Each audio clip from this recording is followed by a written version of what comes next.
చిన్నప్పుడెప్పుడో తినిపిస్తినని మసాలా దోశ పిలిచి పప్పన్నం పెడుతున్నవురా మల్లేశ.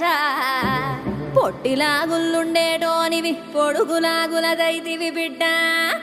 యాది పెట్టుకొని పెండ్లి కాడేసినవని ఎర్ర బస్సెక్కి వచ్చేసిండ్రా మల్లేశ.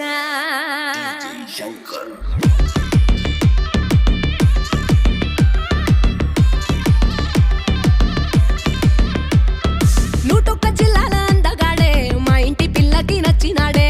ఎన్నెల్లో ముంచిన చంద్రుడే మా పిల్ల కోసమే పుట్టినాడే. ముఖ చుక్క పెట్టుకున్న అందాల చందాల బంతిరెక్క ఏరికోరి సరైనోడిని ఎంచుకున్నది అచ్చక్క. పెళ్లి పిల్ల పిల్లగాడి జోడి అదిరనే ఇద్దరి జంట చూసినోళ్ళ కళ్ళు చెదిరనే. మల్లె పూల